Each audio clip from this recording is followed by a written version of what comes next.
tem alguns perigos que nós temos que evitar com relação à experiência do arrependimento. Primeiro, não confunda arrependimento com sentimento. Não confunda. Eu me lembro uma vez que eu fiquei com muita raiva de um outro pastor. Eu era moço, pastor moço. Não quer dizer que depois de velho eu não fico.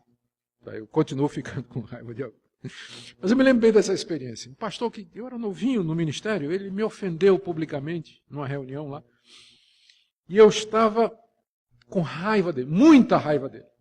E eu me lembro exatamente o momento. Eu estava na minha motinha, tinha uma Hondinha 125, estava indo de casa para o seminário da aula, e a minha cabeça estava a 1000 por hora, eu sentindo que aquela minha ação, aquele meu sentimento de ódio contra aquele pastor não era de Deus, mas eu não estava sentindo a menor vontade de me arrepender. Não estava. Você sabe como é isso, né?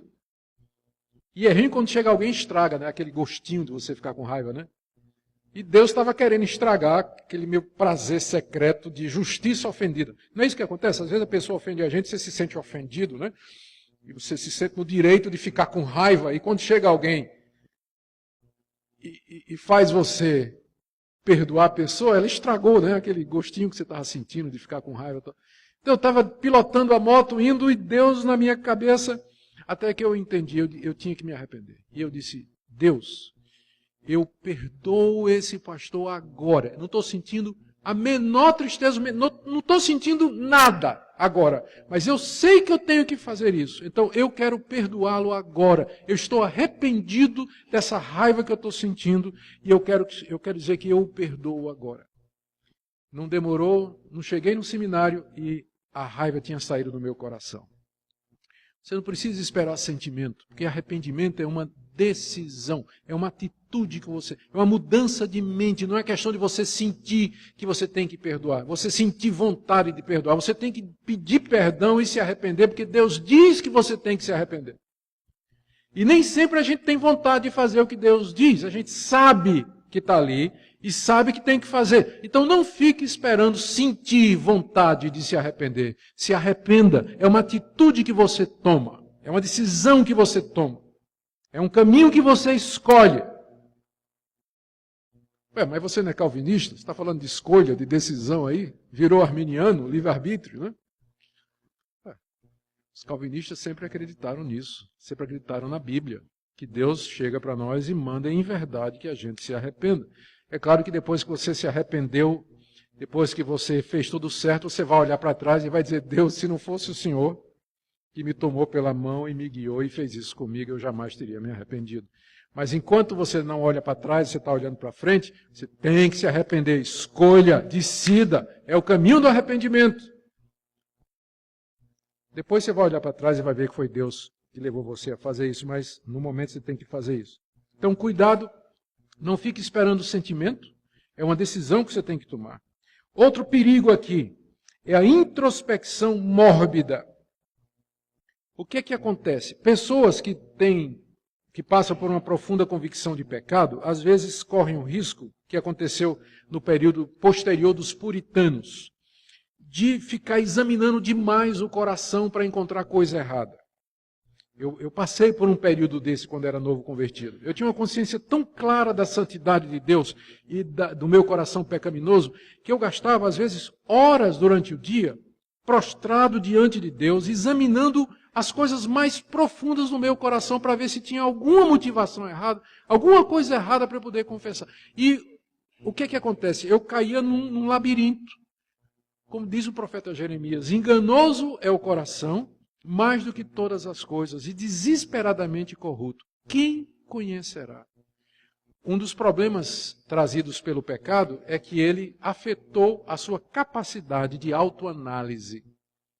Por mais maduro que você seja, por mais esclarecido que você seja, você nunca vai conseguir entender completamente as intenções e motivações do seu coração. Então vai ter que ter uma hora em que você vai dizer a Deus, Deus, você vai ter que orar como o salmista, perdoa os meus pecados ocultos. Lembra do Salmo? Que Davi diz assim, Senhor, perdoa os meus pecados ocultos, porque eu não consigo ver tudo de errado que eu faço. Eu não consigo perceber todas as intenções do meu coração. Então já me arrependo aqui a granel, né?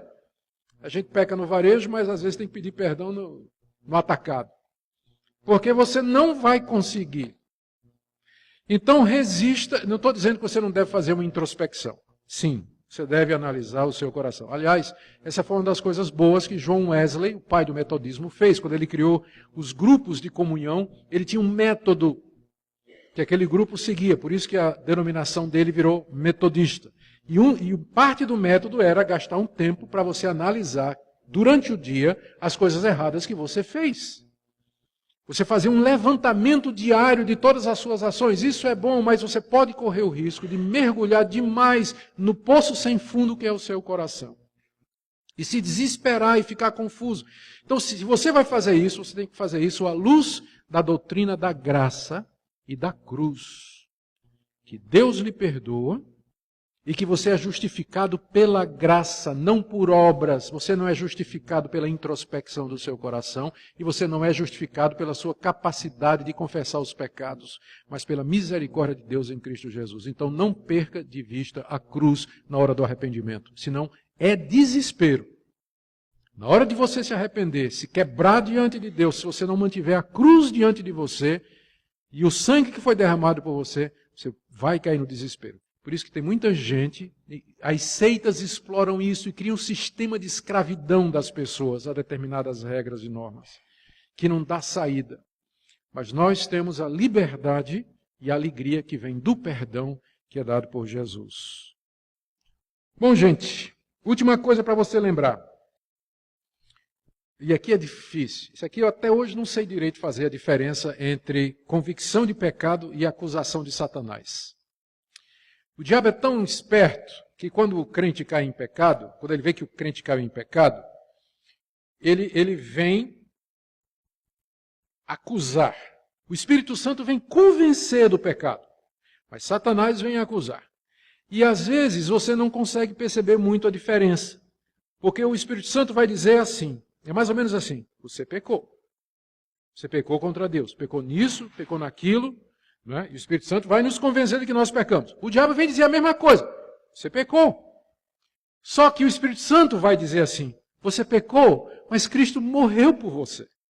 Você pecou, mas se confessarmos os nossos pecados, Ele é fiel e justo para nos perdoar os pecados e purificar de toda injustiça. Você pecou, mas Deus é misericordioso e bom. Ele sabe quem é você.